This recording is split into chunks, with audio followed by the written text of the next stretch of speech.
But for that 1 hour that I'm there, yeah, I see you, E. But for that, 1 to 2 hours that I'm there, there's people that I really enjoy their company. I enjoy the conversation. We have shared interest, and that's what I think makes a really good gym dynamic, is not coming in with the expectation that this is also going to be your events and adventure to try to make friends or whatever, but just that for that hour or 2 hours that you're at the gym in a day, that you really enjoy yourself, you have meaningful connections, and there's people that push you, there's people that you want to compete with, and that doesn't mean you're like not cool with those people. Yeah. I think that's one of like we've talked about like a little bit about my weight loss, the 80 pounds. I wouldn't have been able to do that if there weren't people in the gym that I was like competing with, and that I would like tell them that I wanted to beat them, which I think is a sign of like, I think that's a nice, I think that's a nice thing to say. Oh, so, for sure, yeah. Yeah, to like know that either you have somebody like that or you are that for somebody. I think that's really, for me, what made the whole like fitness class thing like really work. And then, yeah, bonus when things do, transform into, real relationships or, Right. Stuff like that. Yeah. This made me think of, I met my boyfriend at the CrossFit gym. Oh.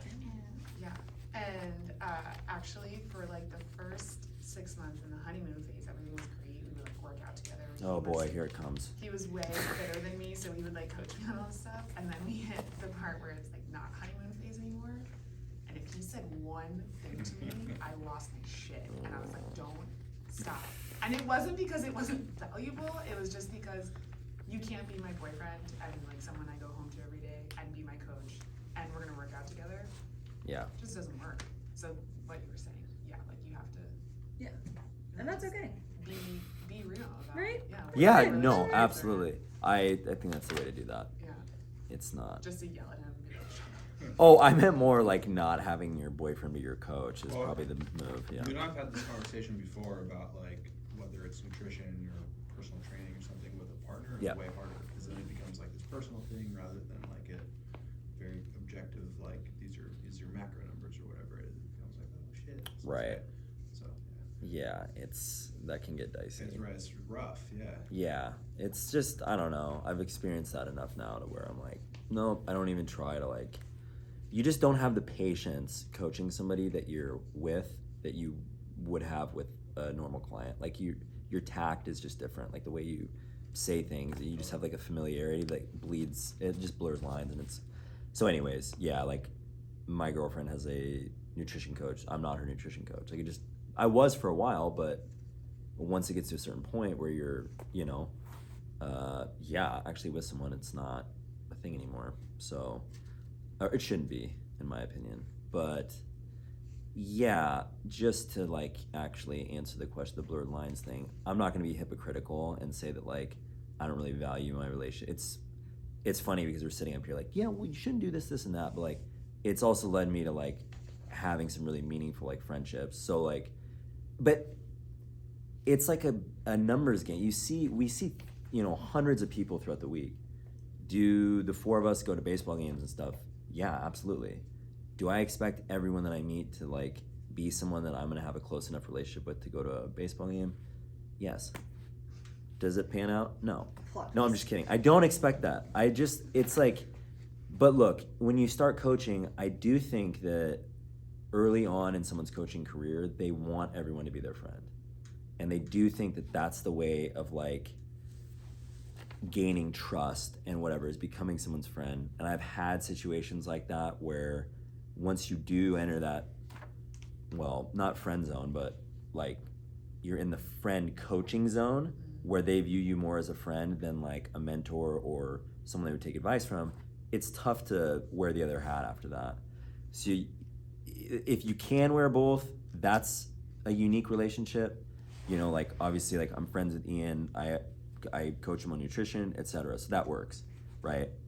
But there's people I know that once you are nice enough to them, you kind of bro down when they come into class or whatever, you almost have to hire someone else to help them. And because they just don't see your advice the same way that they would, I had a specific example of that. I had a nutrition client. I literally was like, look, for me to motivate you, I'm gonna have to literally ruin my relationship with you, because I knew that he needed some sort of like army sergeant, like boot up his ass type of thing, and luckily I know someone who can do that. So that's who I put him in touch with, and that worked out way better. And now it saved my relationship with the guy. But the downside is that whenever he talks to me about fitness stuff now, I kind of just have to go, yeah, that's how it is, you know? Like I'm just super passive about it. I don't really dive into any sort of like motivational whatever. But having the awareness that that type of relationship exists makes me be a little more picky and choosy with how I communicate with members. If I say this, is this gonna make them think that I'm too much of their friend? Like they can't. And the last thing I'll say on the blurred lines is, this is a relationship business. This is not like, the fitness industry is not about fitness, it's about people. And so finding the balance between, like Ian said, being transparent and honest, and also not hurting people's feelings is really key. And that takes time. But there are blurred lines because people, they will use the fact that you are friendly with them. I don't want to say against you, but yo, dude, come on, what about that discount? Or like, what about, you know, and you're like, well, I can't really do that because this is still, like, I still owe rent, you know, or whatever. Those are tough conversations, but it does happen. So anyways. Yeah, definitely, Yeah. especially when, you know, yeah, it is a community, and sometimes, like, yeah, exactly. But then there's also people that need a little bit of that, you know. What's that? The realistic approach from somebody that they really trust. Oh, Like, yeah. like I'm like that. Like I need more, you know, like just candor. I need people, you know, like you're my nutrition coach and you've gotten really honest with me before, but that works for me. And so like you said, this is about relationships. You were able to be honest in a way that worked for me that 100% probably wouldn't work for most people. Right. But you did that because you knew me. You wouldn't do that to somebody else, maybe that you didn't know as well, or if you knew had a different personality. So that just goes to what you're saying with the fitness community is not about fitness. It's about relationships and the individual, right? Like an individual relationship with each person, not like, oh, I'm going to treat all these people the same. Yeah. Yeah. I think it's tough because we're all like, well, you guys are all very likable people, right? And I'm sure there's points when you're coaching where you're like, or throughout the years you guys have been coaching, there's probably been some point or another where you want someone to like you, that you're approaching or that you're talking to or whatever, or you leave that interaction, you think to yourself, I wonder if they like me. That's just like natural, right? Human nature. So acknowledging that exists, like we all want to be liked, we all want to be appreciated and looked to for advice as coaches, that has to exist. And then there's this other thing where you also kind of like, how should I say this? You, I guess just having boundaries and being like, I'm not gonna do X, Y, and Z to like get someone to like me. If they like what I'm putting out, then that's great. But that's also not like a reflection of my self-worth. How many members come up and talk to me about sports or movies or whatever, you know? Does that make sense what I'm saying? Like, you guys all have a very palatable like coaching style. Yeah. Everyone seems to like you guys. But if someone doesn't, I don't think you guys walk away from that situation now like, am I a good coach? Shit, like what the fuck? Like, right, your whole identity isn't tied to you guys having good interactions, I don't think. Like, I think and my point is, you should be able as a coach to like have an uncomfortable conversation with somebody. Is that a blurred line? I think it's blurred if you're, like Mick said, if you're avoiding that because you care more about their feelings than like about their flourishing, which is like a big thing. Now, if you care about someone's flourishing more than their feelings, and that shines through to them as like a connection, and they're like, damn, that person really cares about me, I really appreciate that they were honest with me, then that's awesome. You know, maybe you do have like a friend through coaching. And I saw something the other day, it was like, your clients will become your friends, but your friends never become your clients. And that, like, you know, in the moment I was like, oh, that's interesting. But then I thought more about it. I was like, shit, I guess that's true, right? Like, I didn't like be tougher if I went to high school with you just because I wasn't alive in the 80s. But Feel good about it that, would- Mike? You feel good about that? That was one It'd who's be been t- preparing for weeks. He pulled out a note card. It would be I was just tougher gonna if say, I- Look at his paper, it's Yeah. written on there. it's It's like, In find, crayon. Red find pen. time Yeah. to make jokes. Insert this about- joke. It'd be tougher if we were friends and then I had that motivational conversation with you. But I remember the conversation you're talking about where I had to like be really real with you. And you're right, not a lot of people could handle that, but you did, and like it really pushed you to another level. Mhm. I didn't know in the time it was going to do that, or at the time it was going to do that. But I think that did make us better friends. Yeah, A absolutely. lot of people told me or could have told me to, piss off or whatever. Yeah, I don't think I've ever said piss off. I was just gonna say I did not like it. Yeah, well, That's all right. But yeah, I mean, like you said, like everybody here has said, yeah. yeah, those lines can be blurred, but that's why you get to know people at the gym, so that you know what you can say to them Sure. and how they're gonna respond. So I think that's why we do what we do, and how members take that. It's like, you figure that out as you go. Yeah.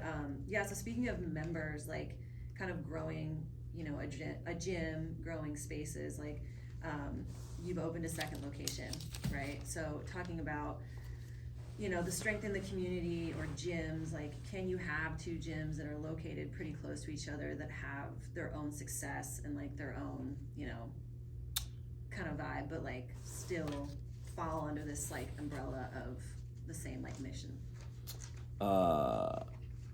Yes.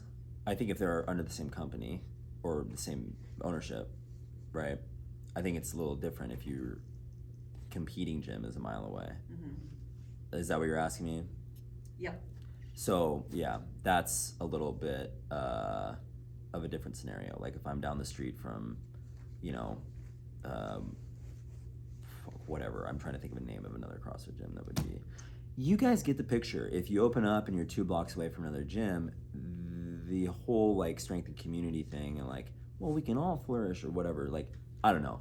I don't really buy into that. It's not like I want anyone else to fail, but like at the end of the day, you need to have a mindset of like what we offer is superior. And I think if you don't think that, then like what are you doing? Like why did you open a business in the first place? And look, CrossFit is really broad, right? Like you can kind of like, you can get your level 1, you can open a gym, you can make it whatever you want to make it. But I do believe that separating yourself and finding an identity that's different from just CrossFit in general is important. And yeah, I have no like qualms about saying that. So yeah, they can coexist. Like we've proven that we can. But I think if you hooked us both up to a lie detector test and said like, do you want to one day like, absorb that gym, you'd probably say yeah.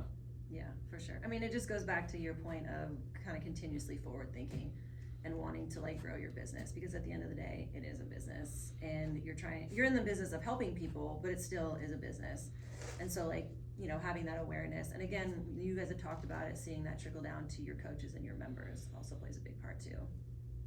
Yeah, I think if your owner is like, oh yeah, owner over here at blah blah blah gym, Right. I would be like, what? Yeah. Like it's I don't want to say it's like soft, but that's not the kind of leadership that I respond to. It just doesn't feel as confident when you're like, oh, my BFF and this gym is doing such great things over here, because I want to hear my owner be like, hey, this is our vision, it's the best, like this is like the best thing that we're putting out here. Yeah. Was that No, I No, want to go to a dude. gym where Yeah. the people there are like, no, this is the best fucking Yeah. place around, Yeah. Well, and you'd be dumb to go somewhere else. Right. And look at this person, they've done this with their body. Look at this person, they've done that with their body. Look at this you know what I'm saying? Like, Yeah. yeah, I want to go somewhere with the people who are telling you stuff, believe fully in what they're doing. Because if they don't, then why would I? Yeah. Right. I just want to say one more thing on that. Like, this is not to say that I want there to be drama between gyms, whatever. Like, Totally. when we opened our first location in 2018, like, I reached out to the other gym owners in the area, and I was like, hey, I just want you guys to know, like, this is what I'm doing, or this is what we're doing. You guys want to have coffee, blah, blah, blah. And we were just talking about it. And they didn't want to do that. And so I was like, all right, that's totally fine. And then after that point, it just kind of is what it is. Right. Like, you hear certain things, and, like, you're just like, I don't know, you guys know as coaches, like, do you ever, yeah, I don't know the right way to say this. It's not like you talk to someone from another gym. Mick, you have friends who've gone to other gyms in the area. Okay. there's not usually like this feeling of like, yeah, they want to do like a group session with like you guys and like collab, and there's like that reality just like doesn't exist, No. right? Yeah, There's no shit talk, right. but there's no, you're right, there's no collaboration. Because Right. there's just this understood agreement that like you guys do what you do, we do what we Right, do, right. and that's it. That's Yeah. just how it goes. Yeah, and so it's not saying that you can have good relationships with other owners in the area because like they're trying to accomplish very similar goals, right? Like we're all out here to help people improve their fitness, but the way that we go about them, or you guys go about them, is different. And so that's like what separates Right. each of the gyms in our area, and we just have to be confident that we're doing the best. Yeah. And that's why, like, if the owner were to be hyping up some other gym, as a coach, I'd be like, Yeah, I'll go check that out. Yeah. But that said, though, when someone comes in off the street and they express to me that they want something that another gym has to offer, or like the style of programming or the space or the vibe, and I know that we don't have that, I don't try to like square peg round hole it. I'm just like, yeah, like when Cascade was a thing and Lindsay owned Cascade, I like referred people to go there because they wanted more Olympic lifting focus, or they wanted more like, access to rope climbs or whatever. And I was like, oh yeah, I know a place like 5 miles down the road or whatever. But if someone came to me and was like, yo, I'm trying to get in shape, blah, blah, blah, you better believe that I'm thinking, yeah, of course I know how to like take you there better than anyone else in this area does. Right? And so like, why would I ever, you don't see like an Orange Theory set up right next to like an F45 and them doing like events, like sharing booths at Salmon Days. Or like whatever your town's fair is. Like it just doesn't happen. But in CrossFit, people forget that. You know what I mean? Like, Yeah. well, we're all under the same umbrella. Yeah, but they're under the same umbrella too. They're both niche group fitness, like micro gyms, right? They're not Golds or 24. The F45, Orange Theory, like those both started as like smaller gyms. Now they've grown from that, but there's not like a collaborative effort of like, okay, fitness itself is collaborative. We all want the same thing for people. We all want them to achieve their goals, etc. But at the same time, from a business standpoint, you have to be like, yeah, I can show everyone the way. I don't know. So anyways, that's kind of like how I think, but fuck, Yeah. who cares?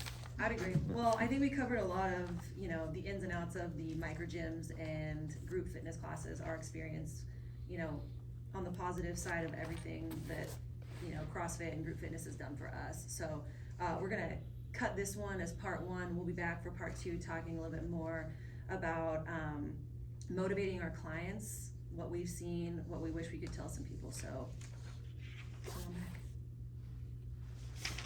Play the music. Oh, yeah. Okay, good luck picking the right one.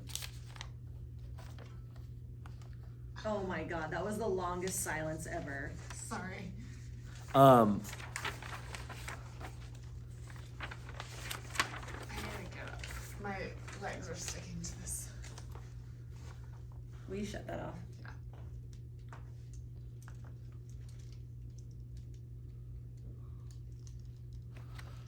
I'm gonna Will stop. you stalk the red button? Yeah. Oh, sorry. Okay, I'm rethinking something about, okay, this group fitness one alone, helping everyone reach their goals. It's a little negative. Maybe we don't start the next one with that. Yeah, Because it's gonna right? Well, we didn't, I don't don't have to know talk if about this group is fitness to start. applicable, but we didn't talk about how we got from, like, we talked about how you got from member to coach to owner, but do we wanna talk about how Oh, we yeah, got into shit. coaching? Maybe a little bit, and then talk about how, like, we've learned, like, what we've learned as coaches and motivating. Yeah. Yeah. Yeah. Like Maybe bleed start that with into that. That's yeah. that's kind of what I was thinking is like, why did you get into coaching? And then like Yeah. motivating Because I was clients. broke. I think as long as we keep the you guys getting into coaching is a little shorter. Yeah. Because we know like the backstory and whatnot. Yeah. And but then Do you bleeding want it me to into post how you this? guys I paused what? I'm just gonna upload one video. Yeah, I would just keep it. Oh, Just okay, keep sorry. going. Yeah. Just stopped. Okay. Don't forget to start it. I will. Are you okay? Got the black lung. Yeah, you've been This clearing your chair throat a is lot. wacky. I'm sorry. No, that's okay. I don't know how you sit in it for the past couple of weeks. Should we go? Are you guys good to go? Yep. Yeah. Alright. Is everybody still recording? Mick, hit your record. Which number are we starting off for? 4. Oh, do you want me to start this one? Yeah, thanks. That would not have been good. Did we talk about athlete, leader, teacher yet? You brought it up, but we didn't really touch on it, so we probably should cut it. Yeah, so that's where I was Okay. saying we would like start with Yeah, like yeah, us transitioning from coaching and then like being coaches, how do we like motivating clients and stuff. Okay, cool. Do you guys want me to say part 2? Yeah.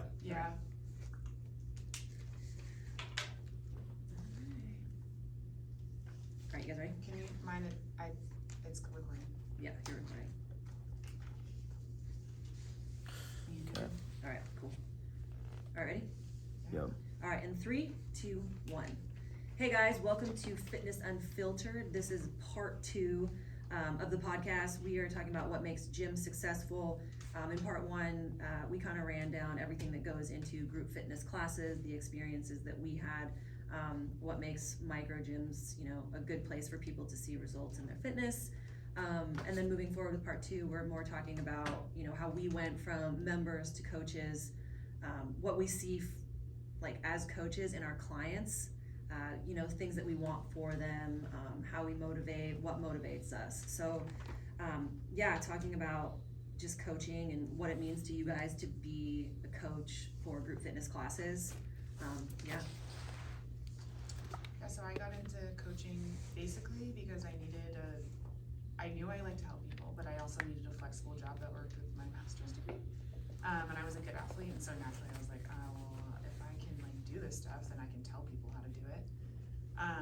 But I've stayed in it because just like how, Stacey, you probably know this in school, you love seeing like the light click and all those positive benefits of teaching. There's a very similar vibe when you're coaching, and we've also spoken on the community and how great it is and how good it feels to be in a gym. When you're a coach, you're leading that. You are taking like ownership of that hour that people are going to, and that's a great feeling for me. So that's Yeah, for me, my very first job was teaching kids how to ride bikes, and then it progressed in kind of the cycling world with coaching and that sort of thing. Started CrossFit and was obviously super new at it. Once it got to the point where I didn't feel like I was drowning my whole life in the exercise part of things, I really enjoy helping people and really enjoy seeing people improve and that sort of thing. And so coaching is kind of the natural next step in sort of my athletic journey there.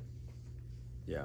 Yeah, Dope. You want to go or you want me to go? No, yeah, go ahead. Yeah, I mean, so I'm a high school teacher and I was a coach. You know, I coached basketball for a few years with some ups and downs in the season. But anyways, regardless of that, I mean, like Ian said, you do the classes, you know, you have a certain, you know, either personality type or love of fitness, and you've either had success and you want to see other people do the same. So getting up in front of that class and, you know, helping others get better at something that you have progressed is also like a really, you know, that's something that motivated me to get into coaching. And I don't, you know, coach as much as you guys do, but when I do, I do really enjoy it because it gives me an opportunity to, you know, just like share my insight, because like we all have different things that like we kind of pick up on, and you never know which member is going to connect with which coach. So I do think it's good to have different voices that, you know, members are hearing. Yeah, so that's kind of how I went into it. Yeah, that's dope. You guys know my deal already, right? We do know your deal already. Yeah. Yeah. So yeah, moving on, it's like, what are some of the most valuable lessons that you've learned coaching members, like as far as advice that you guys might give aspiring coaches? Y'all are looking at me. I feel like good coaching is inherently good communication. And I think that one of my favorite parts about coaching is that every single person in a class has, they're different, right? And they're gonna respond to things differently, they're gonna move differently, they're gonna hear your example differently. And I think what coaching has showed me is like, what works for one person doesn't necessarily work for the next person. And so I've really enjoyed that aspect of communication. Is like, okay, cool, well, I've made this comparison 3 times and that's not clicking, like how else can I say this, or how else can I show this? And I think that shows up in your real world outside of coaching as well. When you're trying to have a conversation with someone that doesn't maybe agree with you or something like that, you just kind of have to move it around a little bit. Yeah. I vibe with this because there's a guy at our gym that I've been telling to move his feet in Olympic lifting for like the past 2 years, and finally the other day I was like, Mhm. just jump, and it worked. Even though I wouldn't say jump to everybody, but I really like making things into like stuff people do in their real world. Like, oh, you're putting your pants on, you're holding a shirt up, or doing that sort of thing, where it's like things that they know, but how can I relate that to a clean and jerk or something like that, right? That is the classic Ian. The t-shirt. Relating it to something you do in your normal life. Like, Yeah. guys, closing the car door with your butt. Yeah, people love that stuff. They do love that stuff. Yeah. So that kind of They're brings like, me "Oh, to, yeah. I do that. They're like, oh my Yeah. god, yeah. Anywho, yeah. So I think my advice would be, you know, for coaching, maybe don't get into it for your own ego, just to be in charge of a group of people. Actually do it because you want to help people and you see something in somebody that, you know, just kind of resonates with you, and Mhm. however that might happen. You know, you create these meaningful relationships, not all at once. I know I can be aggressive in the, hey, what are you doing? Where are you from? I go reporter stays, but I think I've gotten a little bit better at making small connections over time. You guys are like, no, you haven't. You're No, I scores. think you're No, you're great. good at talking to people. Yeah. But making those small connections, because you see people come in to the gym, and I see it as a coach and a member.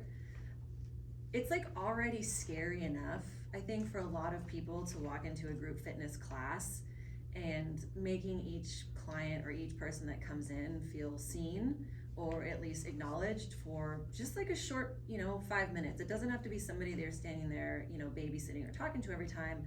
But, I just think, like, if my mom walked into a gym, how would I want somebody to treat her and make her feel comfortable? Because if you want these people to come back, they need to feel safe, they need to feel seen, and doing that as a coach is like your job, but you should also want to do it. That should be something that you want to do, is to make people feel comfortable in your space so that they do want to come back, because we all know that consistency is what's going to get you results. So if people feel good in that space, they come 3 times a week, 4 times a week, 5 times a week, Yeah. and all of a sudden the changes in their life are pretty big. So your advice for a coach would be create a comfortable environment, or Yeah. yeah. I think a message that I'd love to pass on to other coaches is have a short-term memory. When I was learning how to be a better coach, I think I held on to the classes that I thought were bad, where I was a bad coach, or I forgot to do something, and at the end of the day, a well-coached class is an hour, and a poorly coached class is an hour, and the next day I'm gonna come back and do it again.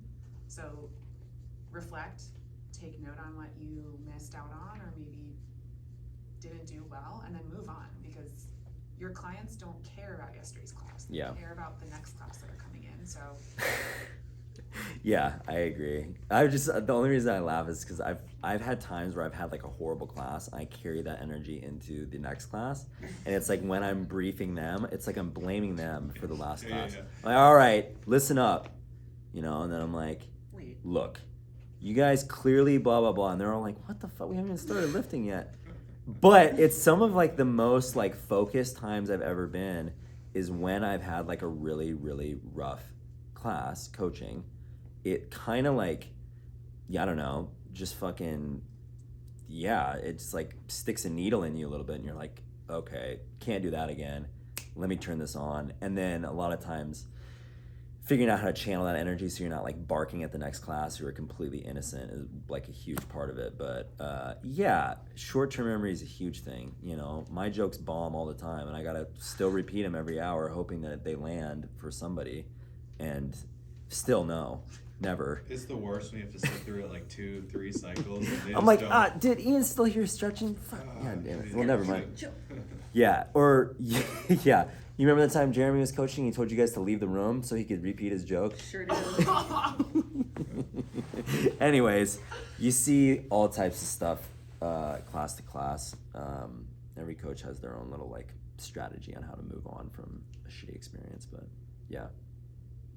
Can we pause? Yeah. Stacy, you have low battery. Okay. I just don't wanna record anything, like if Yeah. you need to take 15 minutes and Yeah. charge it, that's fine, but, Does anybody else have low battery, or am I just the asshole here? well, I'll charge mine in case. Okay. Yeah. I think I probably charge Do you want me to hit pause? No. Like that you did the. Yeah. Yeah. Well, we're doing like the hand signals That was now, good like hand the signal. J, Yeah, like, yeah. I don't wanna say it. Time. It's like this game where you hold the circle down. I'm gonna try something here. Extension cord? Yep. Nice. Hell yeah, good thinking. Yeah. Yeah, I'm getting hungry, so that's a good call. Jeez, this is the biggest extension cord I've ever seen. Ian, you don't have 8 snacks in your bag? I have one more. Oh, okay. Yeah. I have so many Oh God. I have a lot of fat. Maybe some- Oh my god, you naughty girl. Or peanut butter. Maybe both. Dude, You put peanut butter, gets kind of hard, and like, mid chocolate chip with yeah. peanut butter. Is that good? Yeah. Well, I've never done that. Dude, think to about- try that, yeah. Have you ever had a mint Oreo? Yeah? I dip my Oreos in peanut butter. Yeah, I've just never done the with mint Oreo. Yeah. Interesting. I think I've never heard anyone say that before. Yeah. Yeah, I can't act like I have either. Great job, Stace. Should I go? Oh my god. It's all right. What is your biggest frustration as a coach? Stacy trying to figure out how to set up a fucking podcast studio. Yeah. When you guys looked at each other when I said there's a guy at our gym, did you know who I was talking about? Chad Cheney? Yep. Yeah. Every time. If you would have said cutting glass, 100% I would have known. Just kidding, Chad. Oh, we're still recording. Charging? Oh yeah, the light's on. Fuck yeah, let's go. Sweet. Hey guys, there's a couple more if anybody else needs. Oh, sweet. I think I'm good. I'm here for Yeah, you. my phone's like up to date and like not fucking stupid. Do you wanna know so something I'm shitty? good. I did the software update today. Oh yeah, I had one last night too. Cool. Yeah. Relating with clients on a small scale. Great job. That's right.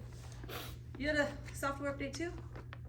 Cool. Are we gonna be friends now? Natural transition, okay, Yeah. so.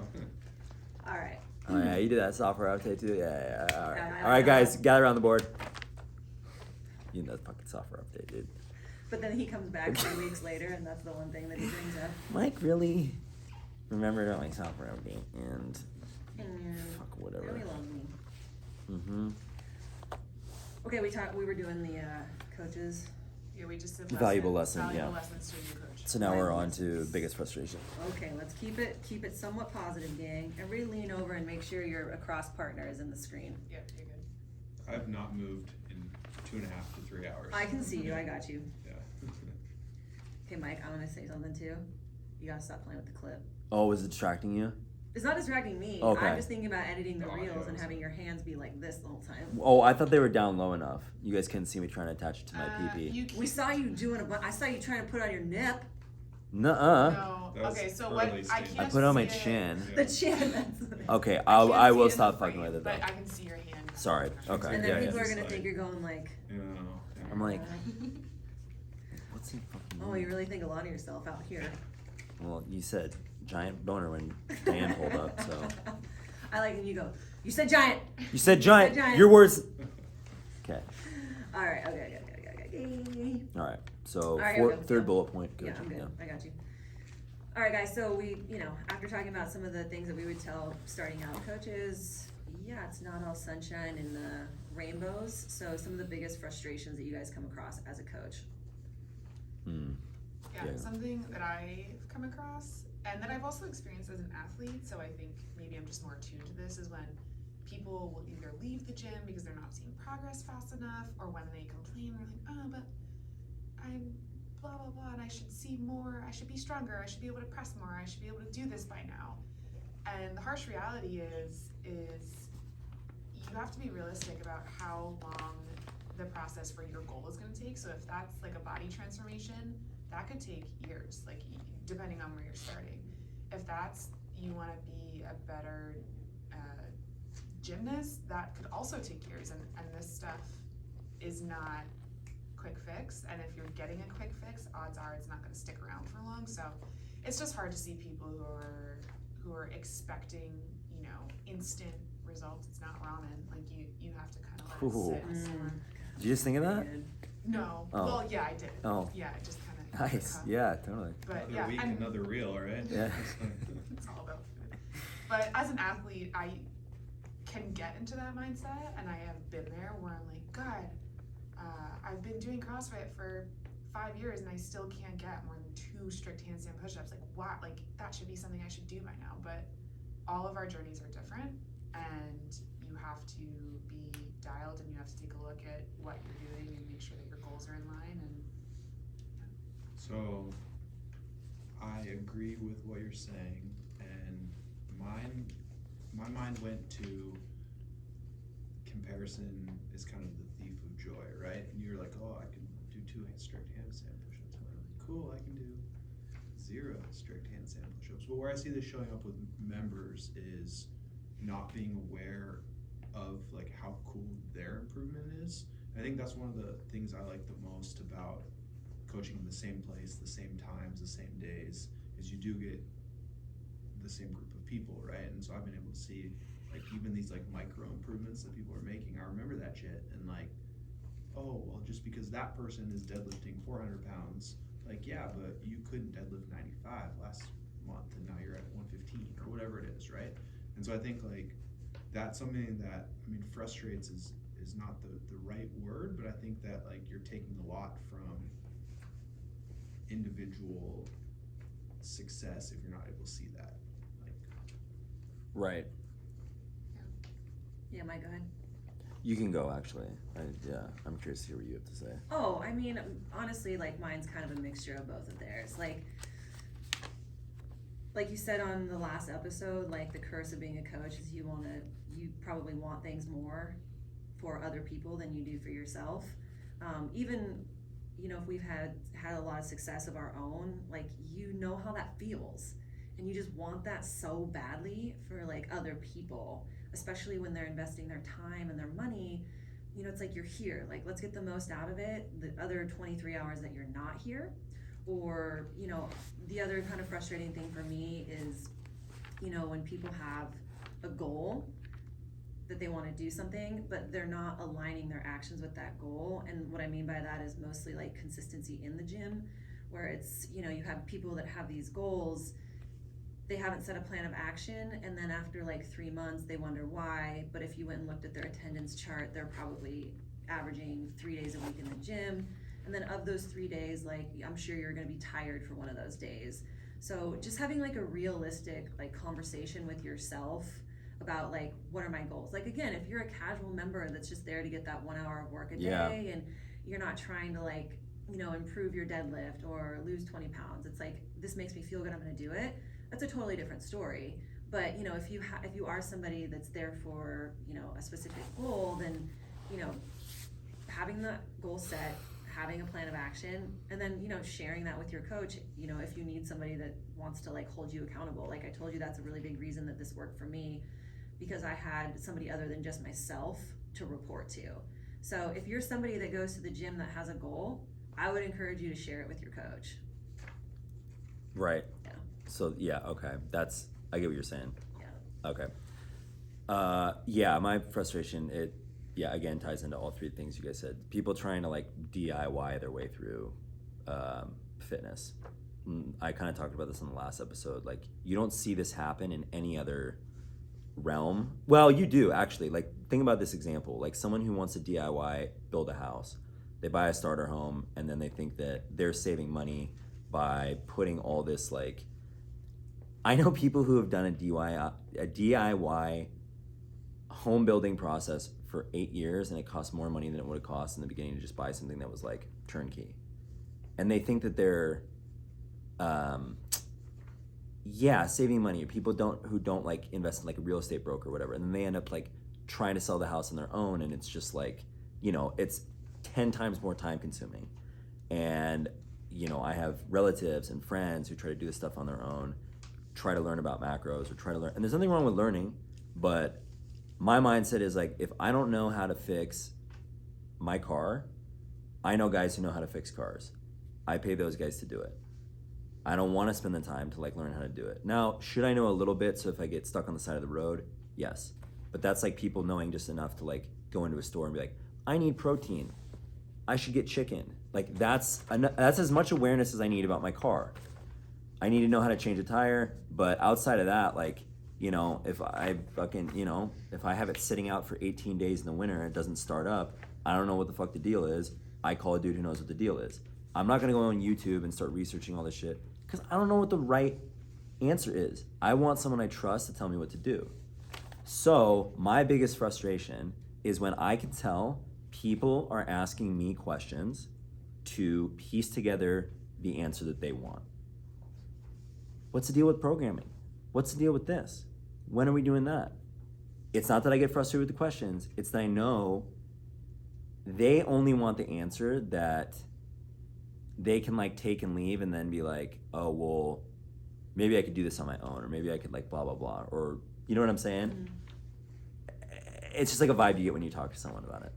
And I can't really explain it any other way than that. I'm like, you just want enough info to where you can go like, fuck this up on your own. So what I took from that Yeah. is that tire changes are the chicken breasts of the automobile industry. I would say so, right? I mean, yeah. I think if you just break it down to like pure awareness, everyone should know chicken breast has protein. Everyone should know strength and conditioning is important. But once people start asking you questions past that, and they're not actually like, submitting is the wrong term, but like, you know what I mean though? Just being like, hey, will you show me the way? That's different than being like, so I'm just curious, like, why do you guys do this on Monday and this on Wednesday? And then you're like, oh yeah, I'll take the time to explain this to you. This is how the split of the week goes. And you're like, in your head, you're like, that probably really helped them and like gave them a clear view. 2 weeks later, same sort of question. 2 weeks later, same sort of question. And then you see them doing like other things on Monday, Wednesday, you know what I mean, that aren't in line with like what you talked about. And you're like, you were asking me because you wanted me to tell you, well, feel free to do whatever you want on top of the class stuff. You know what I'm saying? Mm-hmm. And so you see that a lot. But most times people are like, hey, you know, it'd be like if Ian pulled me aside every week and was like, yo, so I know I'm not doing nutrition with you, but let's just say someone was 205 pounds and they had a trip coming up, hypothetically, and they wanted to lean out. What would you tell that person? And if you can't tell me this, that's totally fine. Do you get what I'm saying? Yeah, I've heard these. Nobody asked me those things, but I've like. Right, I would just be like, dude, do you want to work with me? Yeah. Like, it's just, I don't know. I just want to know about this trip that I'm going on. Yes. Anyways, that's a long way of saying, yeah. Right. DIY rarely works out. Yeah. It does if you know enough, but a lot of people don't know enough. Oh, dude, I know plenty of people with agree. garage gyms who can like do their thing and like, you know, but still, we talked about like having a plan, having someone coaching you, showing you the way, and yeah, that's all I have on that. Yeah, awesome. Yeah. So let's flip this on, instead of things frustrating Sure, us yeah. at clients, motivating clients, right? So as coaches, like you guys, we can all be a source of like motivation. So have you guys had any experiences? Again, we kind of hit a little bit of this in part one, but getting to know somebody well enough to be able to talk to them in a way that you want to see them flourish rather than worrying about their feelings, right? So having a real conversation with somebody, and then we'll kind of get into what have we learned about how people are motivated, Right. the different ways that we motivate people. Yeah. I have a example off the top of my head, but I'll let you guys go first. In terms of like success stories that have motivated or inspired us. Yeah. Is that what you're talking about? Just keep rolling. Just roll into that. Yeah. Well, this is probably not one, but like you guys know, like the gal I co-own the gym with, Stacia, like she might not think that she's like inspiring to me as, you know, someone that I've coached, but in terms of how busy she is. And the fact that I hear that as an excuse a lot, well, I'm busy, or I have a job, or my kids, or whatever. She has a job. She also owns a gym. Like, she's a full-time job, owns the gym, does consults, makes time for herself to work out. I'm talking like, you know, I'm not saying everyone needs to make 2 hours a day, but there's a block of time where she's not having to race out or rush out if she has things she has to do. So that is inspiring to me in terms of someone who has a really full life and still just kind of like can very easily compartmentalize her time for the like her time to work on herself. Sorry. So I just see that fall by the wayside a lot with people once they get super busy and their schedule is like hella inundated with, you know, I start a new job or whatever. We've seen it where they just kind of stop working out. And she's never done that. She never wavered on that. So yeah, I know the typical answer would be like a weight loss story or whatever, and those are obviously inspiring as well. But just in terms of someone who is like steady, that is like super admirable for me, to me. Yeah. Yeah, this is a recent like motivation, but I coached the Murph sessions that we did on Memorial Day, and there's a gal that came in, and I really like this person. I like all of our members, but this person is just someone that I like to talk to, and she makes me laugh. And she came in super early, and I could tell that she was in her head, and she had said, you know, I just got pull-ups, but I really want to make a true go at doing Murph in a way that I'll be proud of. And so we came up with this whole plan, and she was still skeptical when she started, and by the end you could tell she was so deep, because she's doing all these pull-ups strict. So if you don't know, Murph is 100 pull-ups, 200 push-ups, 300 air squats, and then a bunch of running on the bookend. And watching her eke out the last pull-up or two after seeing her before, her mindset and how in her head she was, it was super cool. And then the smile that she had when she like ran out for her last run was just the best feeling in the whole thing. So. Yeah, it's good shit. Ian, what about you? Could you ask the question again? Because what I heard was different than where both Mick and Mike. Well, let's just continue Okay, on with so- what they're saying. So, something that you've seen in the gym from a member that's like inspiring or motivating for you. Totally, yeah. I mean, I think that anytime someone is super out of their comfort zone and sticks through it, I think we talked earlier about like, yeah, how you get better is you keep showing up. I think it's super motivating when it's maybe someone that hasn't worked out in a long time, or maybe someone who's coming from like only a running background, has never touched a barbell or anything like that. And CrossFit and group classes is intimidating as hell, right? And I mean, I think a lot of what we've talked about thus far would go into this, but just like seeing that person continually come back, I think is motivating to me, because I'm very comfortable in a CrossFit gym, and I'm very comfortable doing exercise that's challenging and that sort of thing. Like that's all I've known. And so to see people do it who know the exact opposite, like, I mean, I think it's super motivating. Yeah, I guess mine is pretty similar then.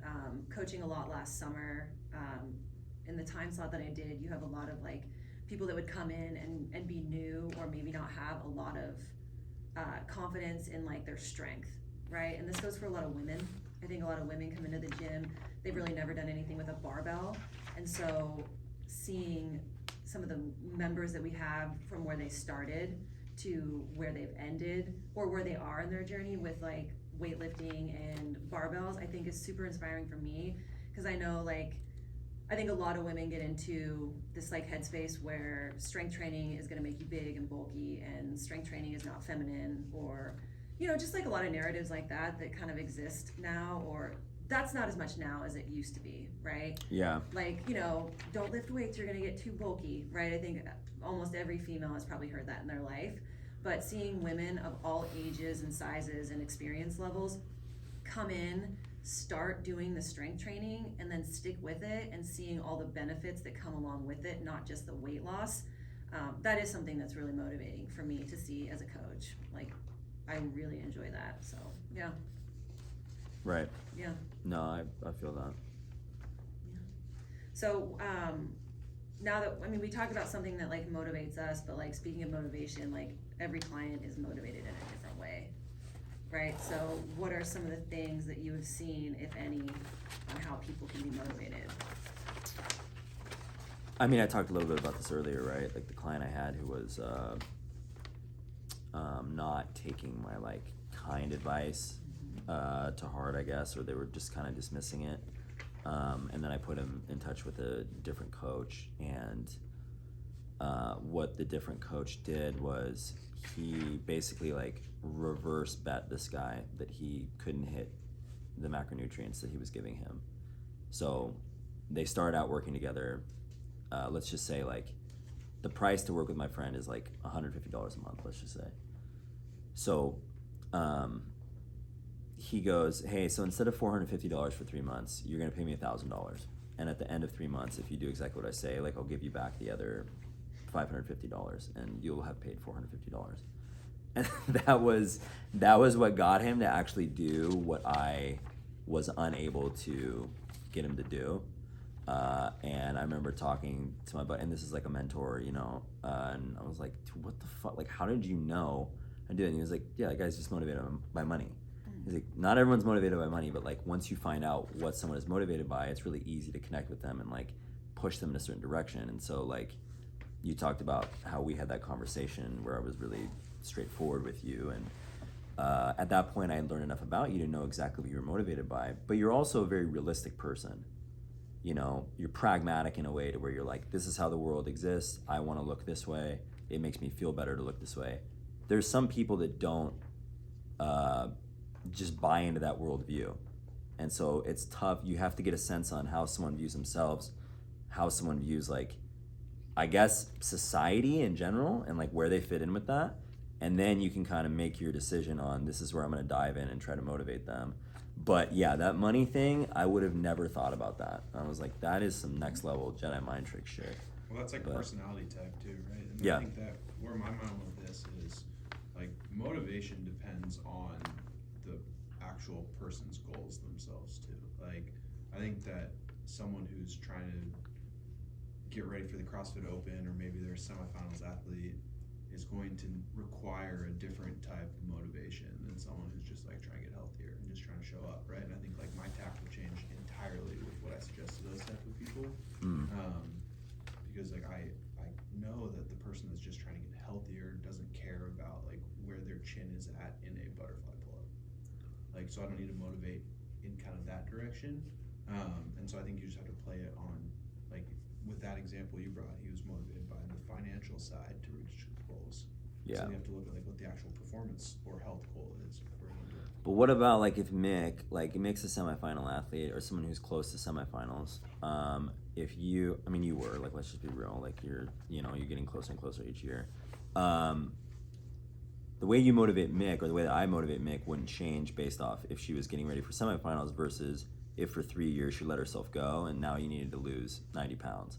So like the goal is different. Totally. But it's personality type still. Right. But I'm just saying, like, I'm not saying this to argue with you. I think it's less based off someone's goal and more based off like, you know what I'm saying? Like I would still speak to her the same way. I don't think I need to like change my tact based off of. Yeah. And what I'm saying is like the Mick is the type of person that is going to try and go to semifinals, right? And I see. Especially at Yeah. our gyms, I think we're a 50-50 split of folks who don't have that switch turned on. Okay, I And guess think that like we do have people that do, and so I think that you talk to those humans differently, just in general. I feel Even you. if human one, the trying to get healthier, is trying to butterfly pull-ups or whatever, I'm Yeah. still going to treat them with a different type of motivation than person two. Okay, but what about if you had two people who were like sedentary and just sitting on the couch, right? Mm-hmm. And I think if I'm understanding what you're saying that you would take a little more like kid gloves approach to helping them kind of start moving and like walking, etc., or just getting in a healthier lifestyle. Totally. More kid gloves than you'd take for someone like Mick. Yes. Okay, what if that kid gloves approach literally like just wasn't working? Because I have family members like this. You know what I'm saying? Totally. At what point are you like, you know what? Maybe I do need to talk to them like semifinals or like whatever. Do you know what I mean? Oh, for sure. Yeah. Yeah, I mean, I think, and that's not an answerable question without the actual like scenario, right? Because I think that's going to change depending on the person and what they're going through, their experiences, all that sort of thing. And I think that just because you start one way doesn't mean that that's how you finish, right? Like you start with your client in way one, And Yeah. then way two is how they got there, right? And so I think you figure out through how they're responding, how they keep showing up. Are they getting off the couch at all? Yeah. You got your white gloves, so you said kid gloves. Kid gloves, yeah. That's a new one. My, I don't know. white gloves, gloves? Michael Jackson, Yeah. yeah. Oh, that's OJ. I Yeah. went military, like clean test. Yeah. See, With white gloves? Yeah, the Oh, dust yeah. test. Oh man, we all have very different. So I lives. played a lot of. Yeah, I think about Monopoly, Mickey Mouse. Yeah. So top hat and stuff. Yeah, so, right. Oh, I did use a different hat. So I said white hat, black hat earlier. Kid gloves, a lot of like Right, clothes yeah. flying around. Kid gloves. That's a rapper. Stacy's right? life story. Jesus. Sorry, what? Yeah. Oh, just clothes flying around. Shots fired. Wait, I'll take that as a okay, compliment. I'm Ew. gonna ask this later. Yeah. Off pod. What I was gonna say is that I think this goes back to when you're a good coach, you know your community. I love doing like a little temp check. That's why you were talking about you're great at talking to the community and having those little conversations to get to know that person, to make them feel seen and feel heard in their 45 minutes or an hour that they're there. And I think that is a huge part in knowing what they're motivated by. Or like, if some guy walks in, he's at a crap day at work, I'm not gonna be like, what? Freaking Yeah. bro?" You know, and so when you're a good coach, you're also very aware of where people are at. You're aware of the environment. You were, you know, reading. You're pretty good at reading emotion and reading people. So Yeah, temp checks are important. Yeah, so sitting here just listening to all of you guys, I definitely like agree with you guys on the motivation thing. One of the things that I think of though is that yes, everybody is motivated by something different, but are they being honest with what they're motivated by, right? Or is that something that they even know what they will be motivated by, right? So I'll explain. I think there's a lot of like, you know, if somebody wants to lose weight, and like I'll bring myself kind of into this, like as far as like what motivates me and kind of what works for me, but also some of the things that I see in like other people as well. It's like maybe acknowledging what your goals are, right? And acknowledging why you're here and why you're doing this. And I think that that can be like a scary thing for people. I know when I started out, I was like embarrassed to say that I was like trying to lose weight. I don't know why. Because every time I would say it, people would be like, oh no, you're athletic and you know, this stuff. Like people would make excuses for me, right? And so it's easy to like get in your head about these different goals or like how you're gonna set these goals or even like your self-talk in order to motivate yourself. So we're kind of talking about being motivated and what motivates you. And, you know, you talk about kid gloves. So that's kind of where I went with this. We kind of are in like a societal narrative where everything is positive self-talk, give yourself grace. Well, if you're 240 pounds and you are telling yourself things like you have a great personality and you're athletic and these things, clearly there's something deeper that like you want to acknowledge about where you are. And in that capacity, not necessarily negative self-talk, but like realistic self-talk is not a toxic thing.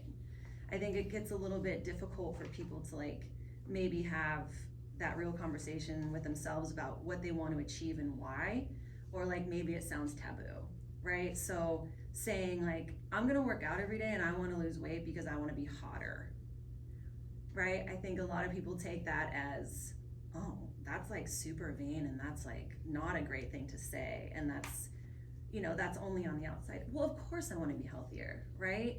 But of course, for how many years was I telling myself all these other things that were just like stifling my motivation, right? So you kind of hang on to these little things that become excuses, but then when you kind of start to get into this, you make some progress, right? Like we're in the gym, we're motivated, you're making progress, then all of a sudden, like it's a little bit easier to identify those goals. It's a little bit easier to like say, okay, well I did this, next step is this, and let me figure out what's my motivating why, right? So if it's vanity, I think that that's okay.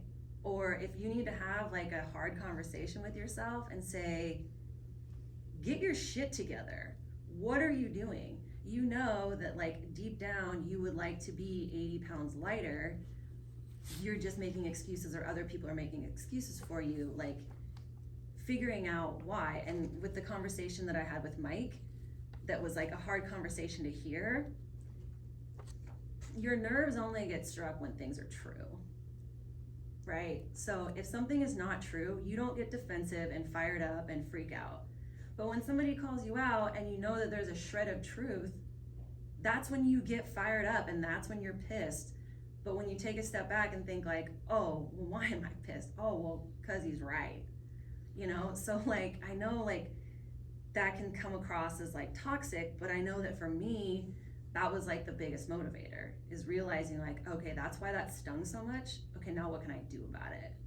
You know, and so that was just like a really big thing for me, is that I just, you know, I took that, I figured out why I felt like that. We had a plan, and then, you know, here we are like 4 years later, and again, it's all for like body positivity and things like that. But I think it's okay to like have goals, like I want to be hotter, I want to like present myself in a better way, especially as females, and you know, not feel bad for that, or you know, make excuses for, you know, just wanting to look better as you age or feel healthier or move better. So I think that there's a lot that goes into like motivation, more than just like it gets deeper, I think, too, for people, and whether or not they want to like tap into that, that's its own thing. Like if you want to come into the gym and like your main goal is that you want to get a deadlift higher, that's awesome. But I'm going to tell you, there could be a point that comes along in your fitness thing where your goals are going to look different, and you're going to find things out about yourself, and it's going to like strike some nerves. So I know that was like a long way of No, it's very well said. kind of saying stuff about motivation, but I just really, like, for me, I value like the straight talk. I just valued, you know, somebody caring enough to tell me the truth, and you know, because it hit that nerve, and that's not for everybody, I understand that, but I think we need to like honor the people that works for too, and like don't be scared as coaches to find out if that's how somebody needs to be motivated, because you could change their life like mine was, you know. So yeah. Yeah, well put. That's Sorry, yeah. that was such a long No, way. that's yeah, legit. Yeah. But like, so with that, I kind of talked to you guys about what motivates me. So we talk about motivating clients, but what motivates you guys? I mean, I always joke like the reason that I work out is because no one will take me seriously as a coach if I don't work out. And the more I've joked about it, like over the years, it's kind of become a reality. Now, obviously, like that is not the true motivator of why I work out. Like, yes, I'm afraid of what would happen to me and like my standing as someone people look up to if I just completely stopped working out or like didn't take care of my body. Like there is a lot that goes into like having the appearance of a coach or someone, you know, who looks like they know what they're doing. But yeah, I think my main motivation is just I really hate seeing what happens to people who completely like don't take care of themselves. And when I say hate, I mean like it's just sad. It just makes me sad. And so once I guess I started taking care of myself and I saw how easy it was just in terms of like it's the most rewarding thing you can do. Just from waking up to the time you go to bed. Oh, I care about what I'm eating. Oh, I care about like the exercise my body does. Like I need to do something challenging every day to be better. And so that's what motivates me, is to be a little bit better. I know that sounds cliche, but and yeah, there's a huge dose of fear there that if I don't, I'm just gonna come in looking like the Michelin Man, and I'm, you know, everyone's gonna be like, well, we're going to the other gym, I guess. That's a real thing. So yeah. Ian, do you have anything on the Michelin Man, or You look yeah. like you have words. Well, yeah, I mean, we got words, of course. I don't think mine is fear-based. I'm really motivated by just improvement in general.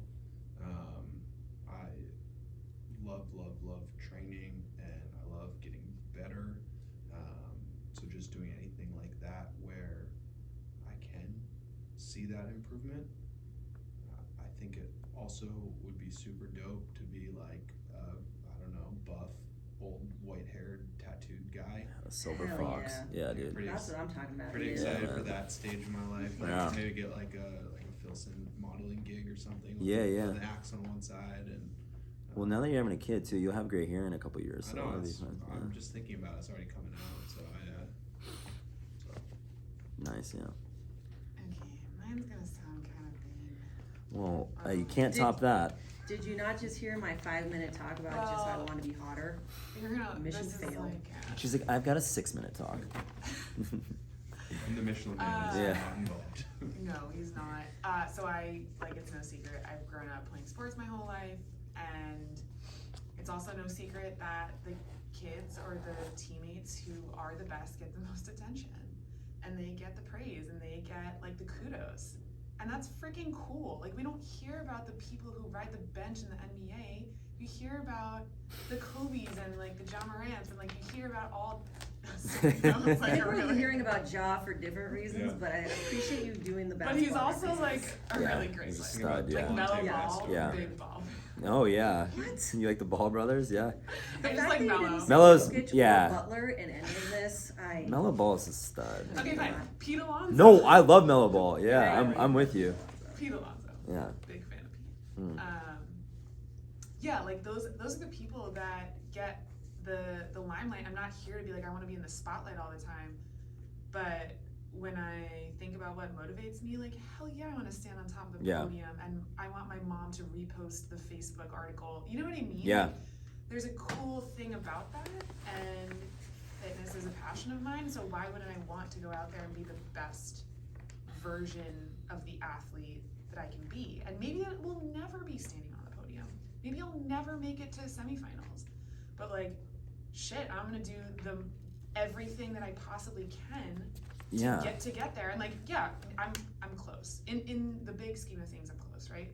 Well, I was gonna. Your process is like, dude, who cares if you ever go? Right. The like, fact that it's the training that you're Yeah, motivated by. that's- Yeah. Yeah, like Kobe has said, I mean, you like listen to Kobe interviews and he's like, you guys, it's not like the cup in your hand or the medal. Yeah. It's the journey, like it's the journey. It's so cheesy, but I love training hard, and if that ends up with me, you know, at semifinals one day, cool. If it ends up with me being a masters athlete, sick. But Let's if that go. ends up with me just being a really great athlete in our gym, awesome. Yep. Like the members are gonna look up to me, the teachers that I work with are gonna look up to me, and if that's it, that's enough, and that's what gets me going every day. Well, dude, and like this was kind of like my point earlier is like you started out with saying like, I know it's bad to say that, but that's what I Yeah. mean. It's like we're living in this narrative of freaking grace and kid gloves and all this stuff. We're afraid to say, I want to be the best. I want to look hotter. I want to be a hot dad. You know, it's like Why wouldn't He you want to actually be he that? said That's what I'm DILF, saying. but yeah. like we're afraid to say these things because it might sound like vain. No, it's not, because I see the hard work that you put in. I see you train every day. It would be annoying if you were saying these things and you weren't doing the work, right? So like that should be like the biggest point of pride. It's like you saying that because you're actually doing something to like reach that goal. If you don't get there, like you guys said, it's like the journey and the process, right? Like you're learning so many other lessons and like living a fuller life because you have this goal. And you know, that's another thing I think of. It's like, you know, if we find ourselves like talking to people and like everybody, you know, we're fine with who we are, we're cool, like we don't need to do this. Like there's a lot of comedians and celebrities that, you know, they're overweight, but that's kind of like part of their shtick, Mhm. right? Like we've talked about like Yeah. Tom Segura, Yeah. right? Like he was always like this overweight comedian that played into it, never wanted to lose weight, but clearly there was like an unhappiness there, right? And he lost a bunch of weight and now he's all about like fitness and weight loss and this and that. So it's like, I'm not saying that everybody wants that, but I'm just saying that like, if it's something that you've like thought about before, right? If it's something that has crossed your mind, then clearly it's something that has crossed your mind. Yeah. And like addressing it and like wanting to be better, I don't think that's a bad thing, however you need to frame it. Well, yeah, and Segura's skit, like you talked about, he goes, "Do you think you can do this?" He's like, "I don't think you can do this." He's like, "You'll be ready to do this when you look at yourself in the mirror and you literally hate yourself." And yeah, I'm glad you guys said the things you said about vanity, because, I mean, yeah, seeing something in the mirror where you're like, I am disgusted by that, And like, you know, I've had instances like that, 3-4 times this week even. Just But be like, what they're gonna say today. that is like, dude. Yeah, I just remember thinking that I was one way, that I looked a certain way, and I saw a picture of myself probably when I was like 20 years old. And oh man, I just remember like, no, like that couldn't be, like, are you fucking kidding? Like the lighting, like I was just like, what? And I never, like, I look at myself in a mirror every day, you know, at that point in my life when I'm 20 years old. Think about it. I'm a dude, I'm 20, I'm single. I mean, what am I gonna act like? Like, Watch out, ladies. yeah, no need to watch out. So, yeah, at that point, that was jarring, and that literally made me start being a little bit more critical of myself. But it wasn't a bad thing. I didn't go overboard with it and like, just every day waking up, giving myself like a hate speech, like, you suck. What? You can't believe that photo. God damn, how'd you let yourself get like that? I was like, okay, well, clearly my view of myself is skewed. Let's be honest about like what I really want. What do I care about? Okay, I go to these parties with my friends. Girls don't pay attention to me. That bothers me. I act out in these other ways. Why am I acting out? Like, what am I doing? Like, do I have a problem with like drugs or alcohol, or do I just have a problem with like who I am? So having a real conversation about myself, with myself, about myself, being like, no, dude, you just like hate who you are, and you like go to these things and you act out because it's like, or you're a dick to this kid, or like you try to bully these people because you know that like that's the only way that you can feel powerful. You don't feel power or like any sort of what's the word, like fulfillment when you go to these parties if you don't do that, because no one's paying attention to you. That's like the harsh reality that you have to like accept if you're someone who cares about how they looked, is like, yeah, man, I really got dialed into, I want to look this way. Well, you're telling me like that made me feel that way when I looked at that picture.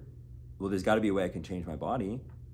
So is that bad that like that viewpoint and being that realistic with like how I looked led me to a career of like learning about health and fitness and strength and conditioning and shit?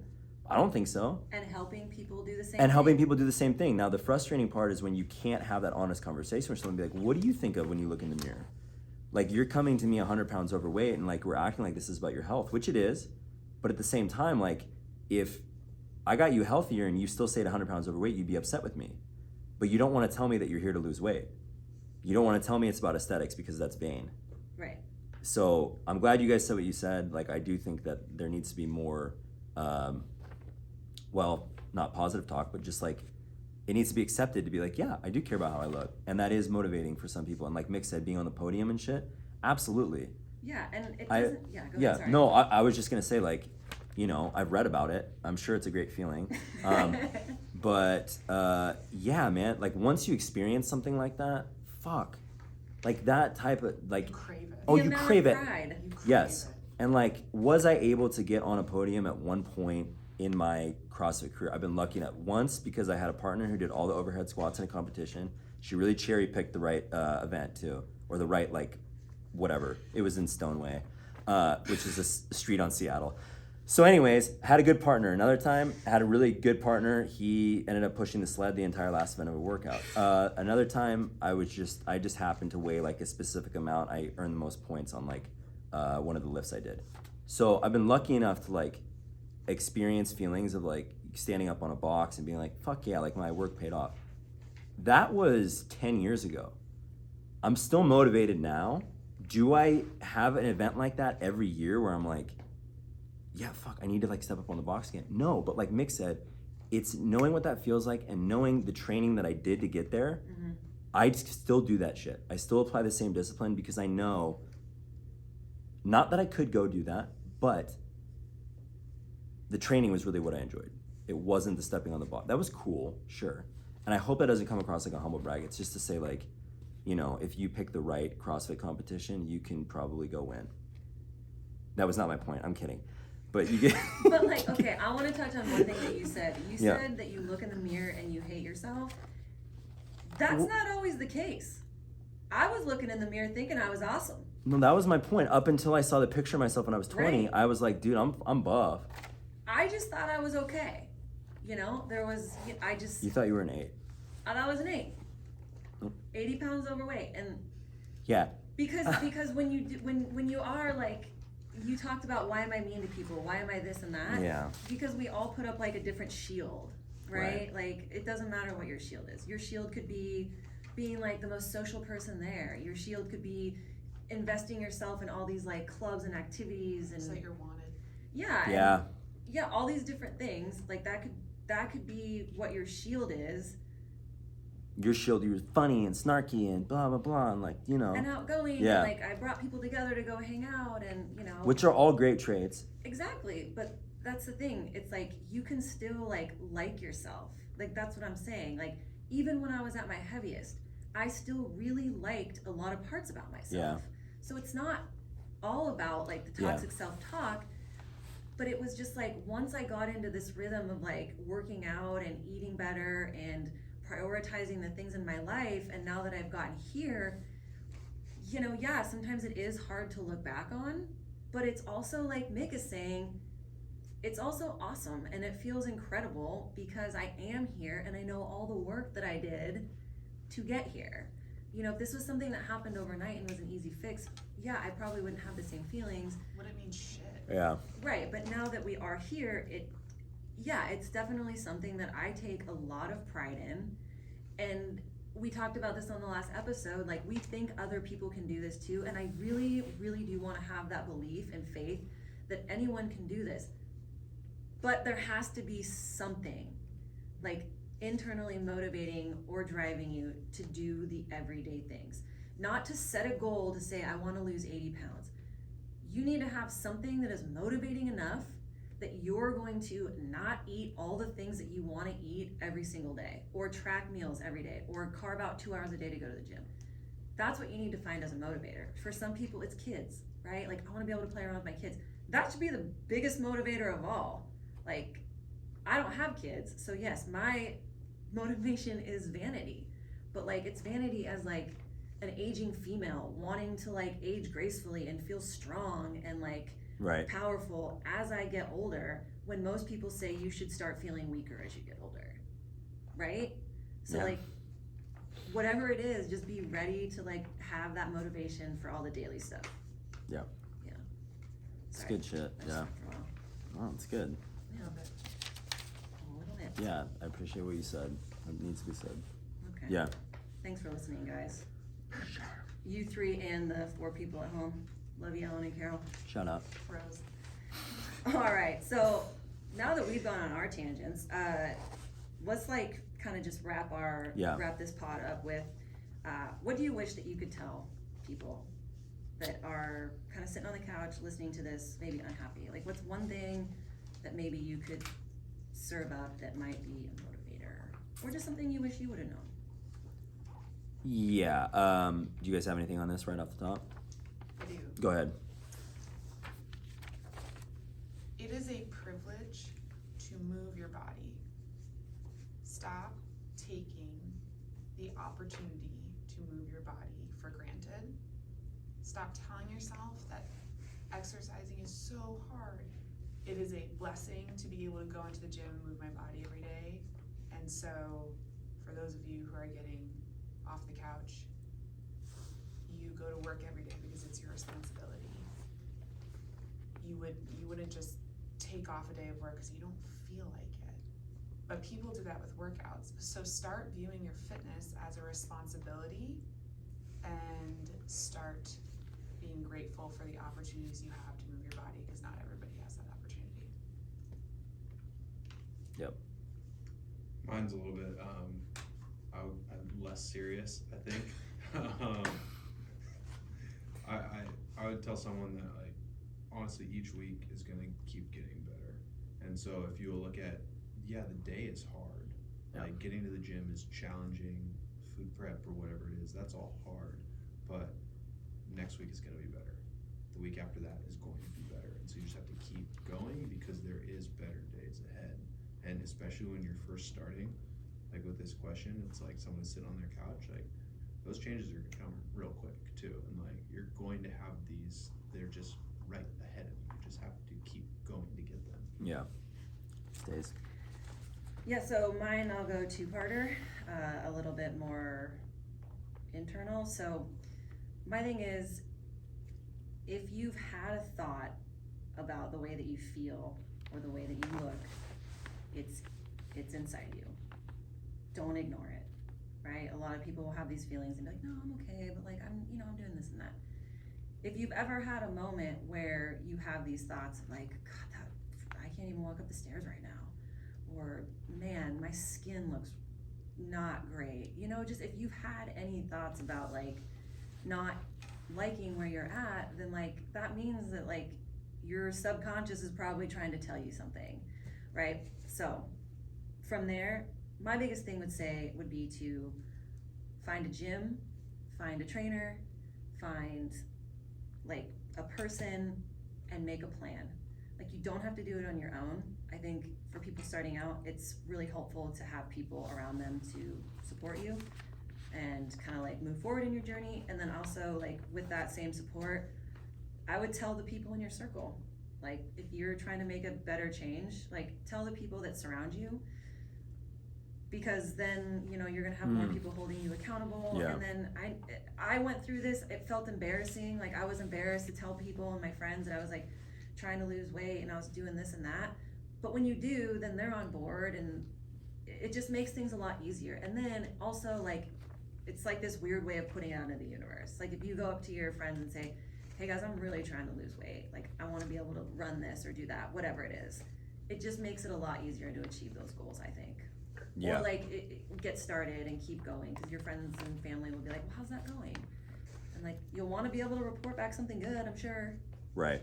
Yeah, I agree with you. I think there's a difference between being self-accepting and like body positivity and being delusional, right? Like just telling yourself things so you're like happy, or I don't know. There's a middle ground in there somewhere that we can dive more into, like on another podcast. Yeah, I'm like, not really a middle ground guy. No, but you know what I mean? Like, Sorry. You were nicer than my advice. well, all I mean by that is like when, if someone, we're going to have a podcast where we talk about health and longevity versus performance versus aesthetics. And we'll dive more into how body positivity plays into that. How Ian might be leaner at 185 than he is at 205. And these are just processes of the cycles that he goes through as an athlete. That is different. Him being okay gaining a little body fat at 205, that's different than someone just sitting on their couch being like, I guess this is the life I was like given. I'm fat, I don't move around, I hate the way I look. What am I gonna do about it? That's just like being circumstantial, right? You're not being intentional. You're just accepting what's like being presented to you. In some way or another, you got to that point. So are you gonna do something to change it? And so that's my advice to people is ask yourself if what you're doing is working. And if it's not working, you need to change. I won't go into specifics on like how that change needs to take place, but I think for the most part, people just need an honest conversation. Why did I stop drinking? People always go, God, that's so cool. You don't drink at parties. How do you do that? I'm like, well, here's how I look at it. When I was drinking, every month there was something that would happen and it got worse and worse. Okay, so I really had to look at like, the way this is heading, I'm either going to die or I'm gonna kill someone, or I'm gonna like, and like whether this is, I get a DUI or whatever, like, so I'm out of options here. Like, it's not getting better. Mm-hmm. And I would sit back and be like, man, 4 years ago this wasn't happening. Maybe I'll just try to drink tonight like I did 4 years ago. And I would like drink beer instead of hard liquor. And I'd be like, well, the same thing would happen. And then, I'm downstairs trying to fight my neighbor at 3 a.m. and he didn't do anything wrong. And I'm like, okay, maybe beer isn't my thing. Maybe I need to drink Mike's Hard Lemonade. You know what I mean? What? Did I just say that? So my point is, I had a really honest conversation about my drinking problem, and that helped me stop drinking. Because things got so bad that there was nowhere to go but like, fuck, like whatever.